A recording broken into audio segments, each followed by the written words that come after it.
Hey guys, welcome back. MTG Moxman here. Another exciting day. I know we're that much closer and we're not seeing spoilers for our double masters. But I gotta ask you guys something. As I sit here in my work clothes, just got home. I know it's a little bit later. I know you're all kind of tired. I know some people are sleepy. And you've still chosen to watch me. Thank you so much for doing so. I awesomely appreciate it. And hopefully I can shed some light on what we're expecting. And I was talking to some friends today, pardon me as I rub my eye, and a friend of me who does not play these kind of sets, he doesn't really care, he said, who cares? Double Masters comes out, who cares? What do I care? It's to reprint some cards that are already out there, maybe to lower the price temporarily, but maybe not. And he was really like kind of bitter and negative about it, and he's like, and I let him go on, hey, you gotta listen to both sides of the tale, folks. You gotta listen to both sides of that story that are trying to tell you something. That my buddy does definitely hit one of those areas where it's like he's kind of tapped out. He's tired of buying the expensive stuff. He was disappointed in Core 2021 more so than me. Like he didn't even. Anyway, his box was horrible, and he split it with a friend, so it was even worse because his buddy got new again. He got nothing. He let me know. He was telling me, and I listened to him, and he says like, "Who cares about Double Masters? I don't care about Mana Crypt. I don't care about the cards coming out." And like I said, I listened for a while, and I let him, go on in vain for a bit. And then I said, well, I care. There's lots of us out there who care what comes out in Double Masters. It adds new supply to cards that are hard to get. It allows us to maybe finish a deck we wanted to finish, but save up to 20-30% of the value of the cards that are probably going to be reprinted.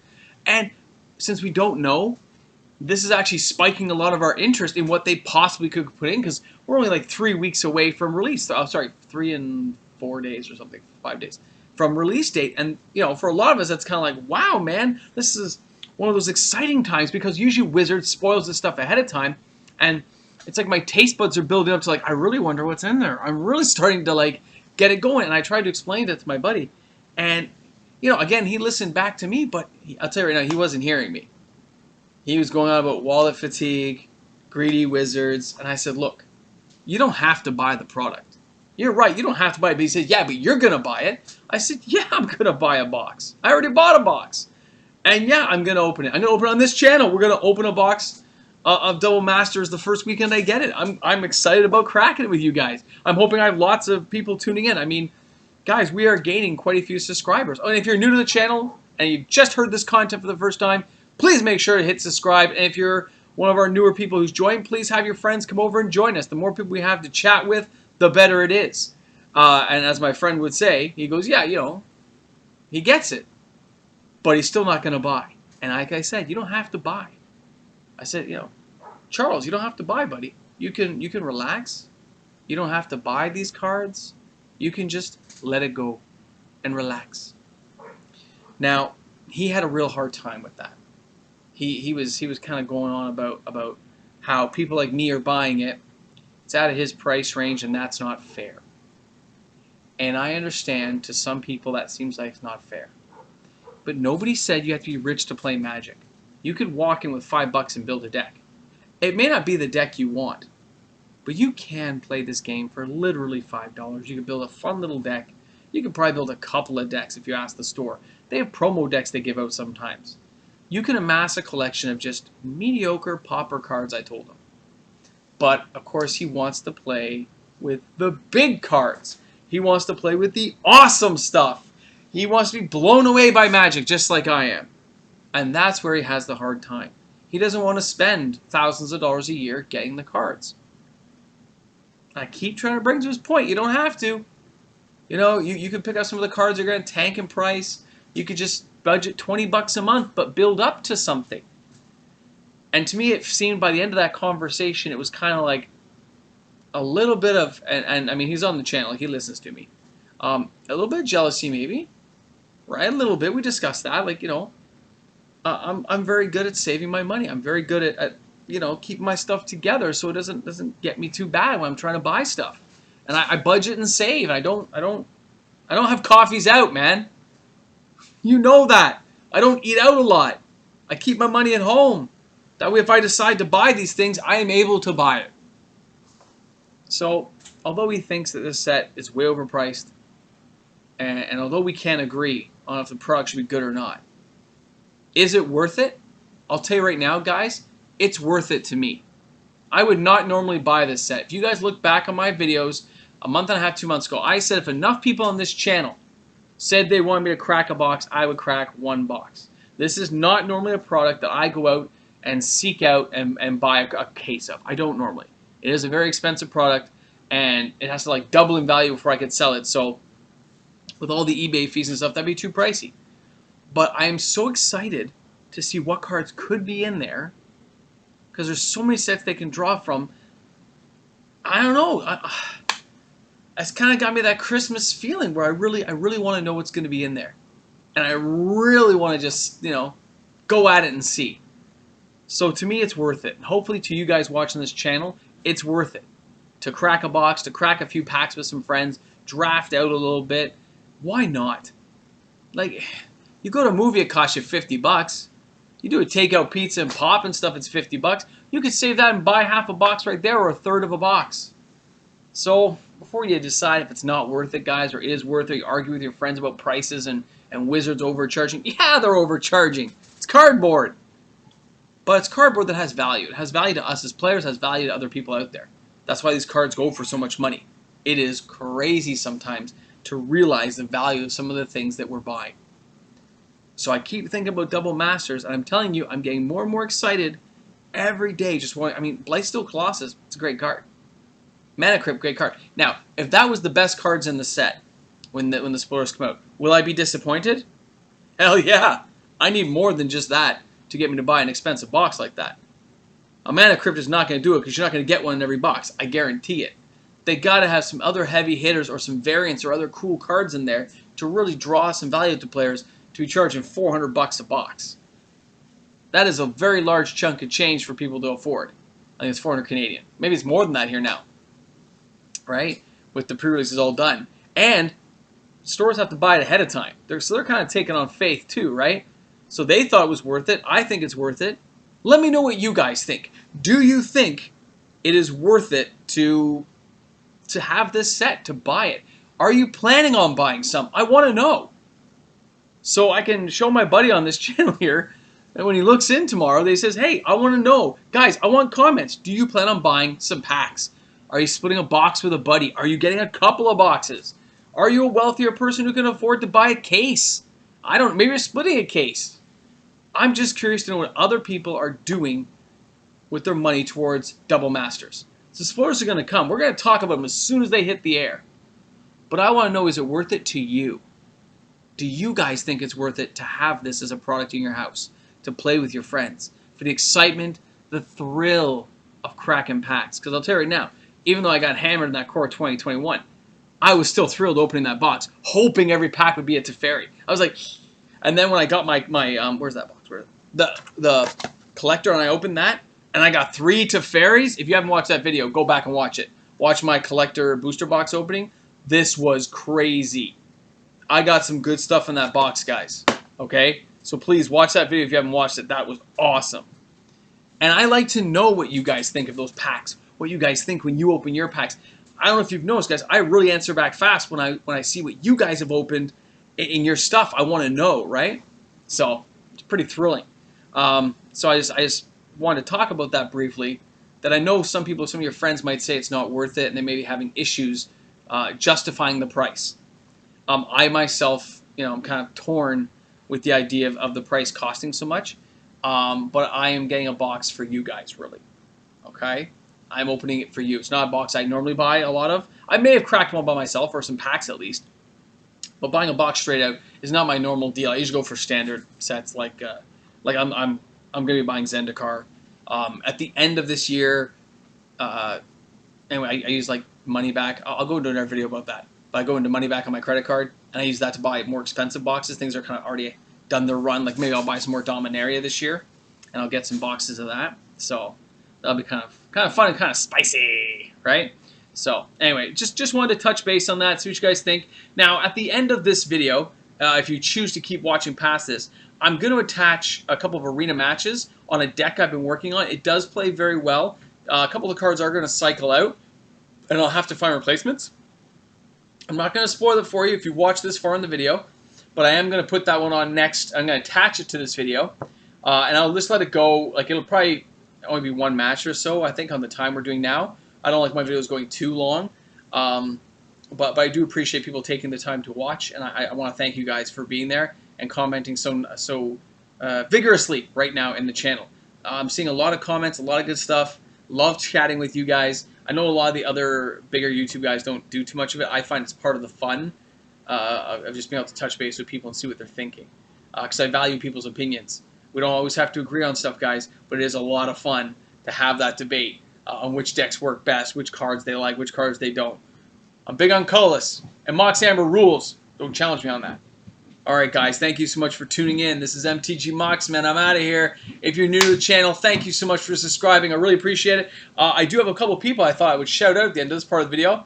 There's been new people on the channel a lot lately, and just a few names I picked up off my viewer list. I didn't do it in any discernible order or anything. So welcome to Cards with Michael, Quico Gill, Nerd Shaman, Lazy Duelist, Dastardly Druid, Benjamin Hoffman. Welcome to all of our new subscribers, guys. Glad to have you here, man. You guys rock, as well as everyone else who's on my channel. You're all appreciated. You're all very awesome people. And I look forward to talking to you guys every day, man. I look forward to seeing you guys tomorrow. Have a great night. MTG Moxman. At the end of this video, I will be attaching some arena matches. So, cheers, guy. Enjoy. All right? Have a good night.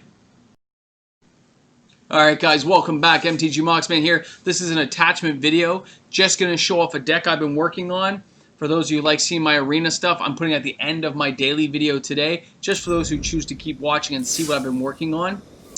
This deck, I'm going to show you the deck list first today. So this deck has worked very well. This is a white-blue deck. It does not have a name. It is not a trial deck. It's actually already passed its trials. I just haven't chosen a name. For those of you who know me, I do trial decks, get them to a certain point. But this deck started playing so well right away that I'm just going to give it to you straight up. Okay, it has 3 ops in it. I chose different ones because I have different types. 4 Bursts of Meletis, 4 Banishing Light, 4 Palladium Mirror, 4 Shadow of the Sky, 4 Teferi Master of Time, 2 Ageless Insight, 4 Ugin the Ineffable. Those won't be staying at some point, guys. Those are going to be rotated out. I'll have to find an alternative to that. But he is in there because he lowers the cost of Ugin the Spirit Dragon, and he still blows up targets. It's just a very good card to have right now, so I am using it. 4 Realm Cloak Giants, 10 Plains, 10 Islands, 4 Fabled Passage. You can see this deck cycles cards extremely quickly, guys. So please, if you're going to play a deck like mine, if you're going to copy this deck and play it, which is fine, I'm happy if you do it, remember, this thing will run you out of cards like you cannot believe because of the drawing power of it. It's taking lands out like mad. It's drawing cards like mad. Teferi's going to cycle you through. You're going to finish the game either with your Ugin, killing them with just 3-point bolts, or you're going to use a Realm Cloak Giant. The Realm Cloak Giants aren't going to come out until Teferi is ticked off, or you have a commanding presence on the board of the state, okay?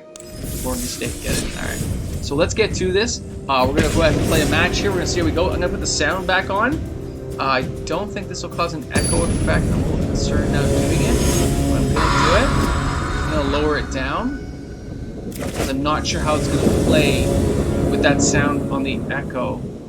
You know what, guys? Bear with me. I'm actually gonna turn the sound off. I'm just gonna keep talking because I'm afraid this is gonna cause a weird echo effect. Okay, now if it doesn't cause an echo effect, I will keep it going next time. Now, normally I always keep 3 land decks, but with nothing else I can cast, this would not go well. So I'm not gonna keep it. This is much better. It's 6 cards. It's fine. I'm gonna cycle through. The card that is gonna go is gonna be Ugin the Spirit Dragon.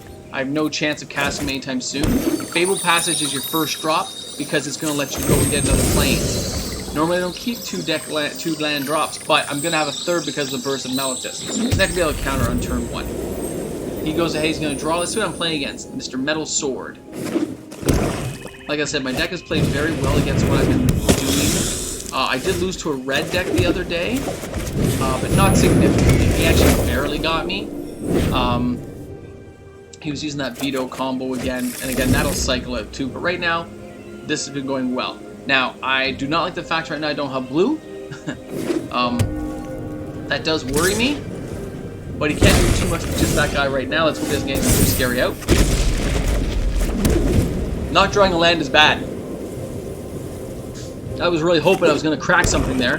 I hope this isn't like a bad showing. If it's a bad showing, I'm sorry, guys. But my deck means well. Now, I'm not going to block this, because it would just kill my wall. If I get desperate, if it brings something bigger out, so there's my blue. You can see I have my Realmcloak Giants. Those are the ones I use to clear the battlefield. Sometimes you want to look weak to your opponent. You do. You want to sucker in a thing. We just talked about this. See how he's casting stuff out? I want to sucker things in. It does bring my life total incredibly low. I still don't really want to block, but I'm going to. Better to save 1 point damage now. I can't block flyers anyway. He's going to pump his guys up. So, another Realmcloak Giant. I've only got a couple of turns life. You see he's going to do 7 damage here. You see 4, 7, and 8. And depending on what else he casts. If I don't get something I can use right... Oh, there you go. This is going to be horrible. There's Vito. Oh, no! I could die right here. Let's see. This could kill me right now. Even if I get a land, I might die. I didn't get a land. So this is a very bad showing of this deck. I apologize profusely. This is not going to do anything. We're going to end the match and concede. I didn't get a blue. What can I say? It didn't work out in my favor. No use crying over spilt milk. We'll go again, because I was hoping to use the Realmcloak Giants to clear that battlefield the turn before, but I didn't get the planes, so we'll just go again and see what we can do. That was horrible. Alright, I'm trying to show you guys a deck. By the way, they don't always work out. I know a lot of times I show the wins, but sometimes showing the loss is just as important so you can see what you did wrong. In this case, I didn't do something wrong. I just didn't get a land. What could I do? We'll try this bad boy again. Got my 3 land. Totally happy with this. I can do Banishing Light. That'll hold me off until I can get something I can use. Get another land to use the Shadow of the Sky. Blue first. In case I get another blue later to cast Teferi. He's got a blue-white deck too by the look of it there. That's happy, happy, joy, joy. Hopefully not too many counter spells. Okay, got some happy birds. I'm not worried about the birds right now. I'm worried about what the birds are going to be used to pump up for life. So let's see what he's got. Could be on a flying deck too. Temples. I hate temples. Give me something better. Alright, we'll go out and we'll crack out a Teferi. Oh, he's got counterspells. See that pause? There you go. Good old Dovin. That card won't be there soon. I can't wait till it's gone. Now he's got enough for real counterspells, guys. Let's see what he's got. I'm going to actually pump out the other Teferi. Because if he's got counterspells, I'd rather draw them out now. There you go. He's just rocking it out. Oh yeah, jubilant. He's just so jubilant. Oh, there's things I would like to do. We're going to go ahead and crack this. That'll give me another white. And we'll just Shadow the Sky. We'll just clear things out. He had nothing too big, but why take extra damage for nothing? He's gained a lot of life, so 27 life's not bad. Oh, Elite Guard Captain. Nice. Okay. So we will go ahead and we'll lay out Ugin. Always something to see when you got an Ugin on the board.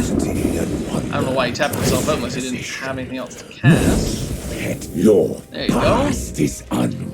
We'll minimize that so we can't go bash him. Let's see what he's going to do to my Ugin. Now you can see. Okay, there. Oh. Wow. Guys, this already is not good for him. My Ugin's going to come out. This costs what? 3? So I'll just exile everything that costs 3. See, I feel bad for him. He had counters early on. We had nothing mid-range. He thought his birds would just be able to fly over, but I was just building up my land. And as soon as you build up your land, what can he do against you if he has no counterspells left to counter the stuff that's big? Teferi's not that big of a threat early on, guys. Don't counter him too early. Just have ways of dealing with him. Alright, so that was oh, we got some. Should we open a pack? Should we crack a pack? I will claim my prize. Let's crack the pack for fun. Let's see what you get. I'm actually working toward another finish. I never buy cards in Arena.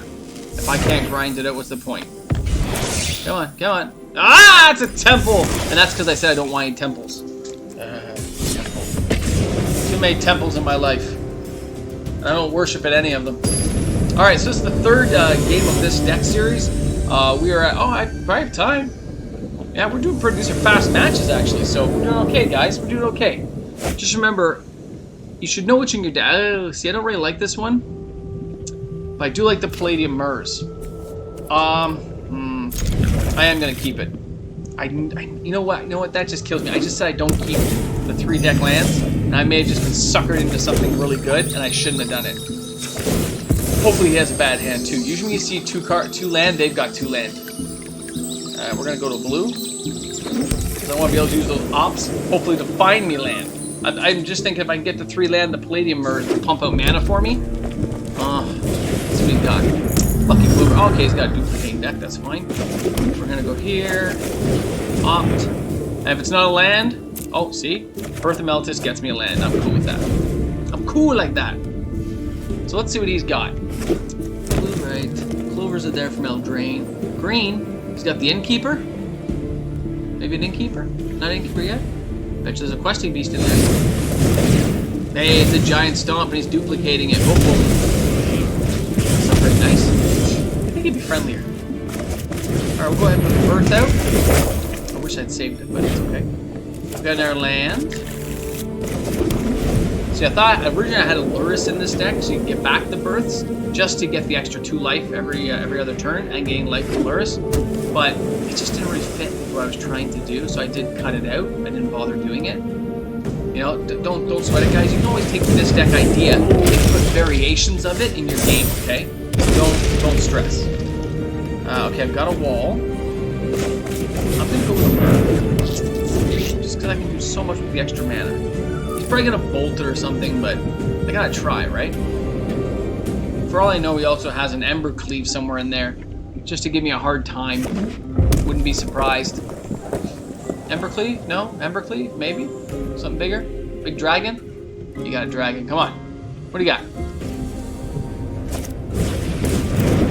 Ah, there's the Innkeeper. Edgewall Innkeeper. How you doing, buddy? Bring me a beer. Alright. I'm okay with this if he doesn't kill my Mur. Wow. Okay. What do you got now? He just gave me a lot of mana. My oh my. What do you guys think? Should I try to sucker more stuff in? I'm gonna try. Get my bird. Get my extra land, which we always joke there's no land, right? There's my land. The blue? Give me a blue land. It's not a land, you can go to the end. Okay. I'm gonna put another Mur out. Now, I actually have 8, right? So, if he doesn't kill one of my Murs, I can put out an Ugin the Spirit Dragon right away. And that would give him a lot of trouble. Because I'll just exile everything that's 3 or less, which I don't have any colors on the board. And that should really mess him up. That's a good thing about Ugin right now. What's he doing? He's checking things out. Don't kill me. Leave me alone. I'm at 18. Don't kill me. Don't touch my stuff. I didn't say you could touch my stuff. I am not blocking that. What do you got? Does he have counter spells, do you think, guys? If he has counter spells, I'll be like, no! Oh! That wasn't very nice.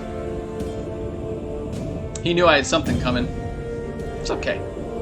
I forgive him, don't worry. There's that Innkeeper. The bad news is, he's wearing out his cards pretty quick, and I've still got a nice selection in my hand. So, we're going to go ahead and put the fairy out. And I'm going to start drawing cards. Now, you gotta be careful when you're drawing this many cards, okay? Make sure what you get rid of. I kept the land. I can afford to get rid of a Shatter the Sky. You can deck yourself out with this deck, you'll see. If you look at card counts, he's at 47, I'm at 41. I'm already 6 turns technically ahead of him in terms of how many cards I've seen. Oh, Song of Creation. Good for him. Not a bad card at all. I wonder what he'll do with it. Let's see if he attacks me. Yes, no?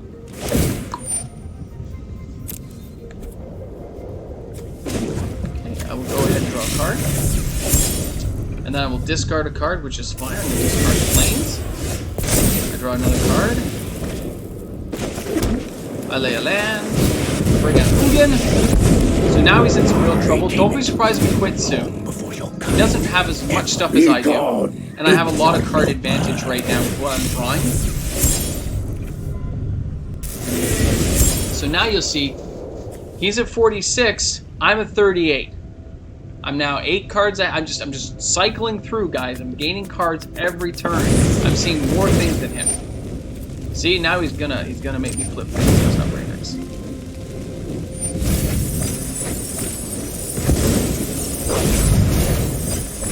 So you can see now, this is all he has though. He's actually in a lot of trouble.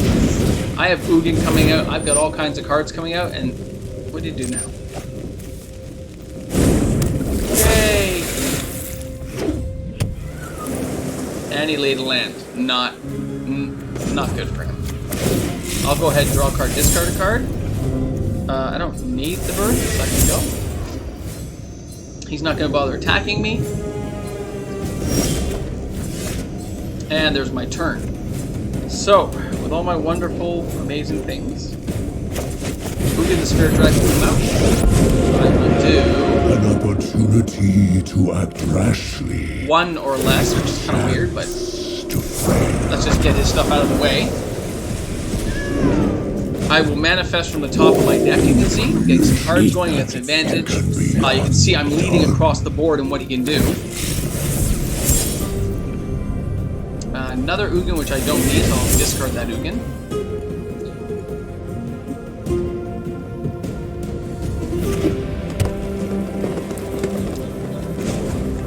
I'll go ahead and draw a card, discard a card. Now, I normally would use Ageless, but I'm not going to use it this game because there's no point. There's just so much stuff, guys, that I'm just going to be pecking away at all my cards that I don't need any help at this point. At all. Next turn I'm going to take extra turns. It's going to go to 10. I'm going to pop it on his turn.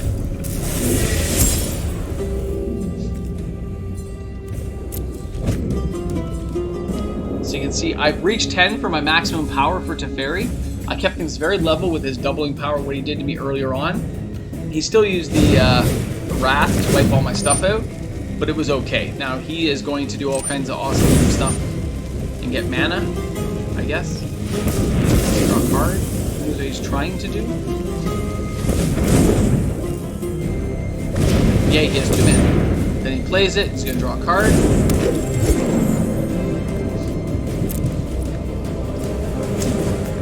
I will go ahead. Take my 2 extra turns. They'll appear in the corner, you guys can see. This is my first turn. Manifest a card. Truth lies beyond Blow this guy up. I will destroy. I'll go ahead and play my Birth of Meletis.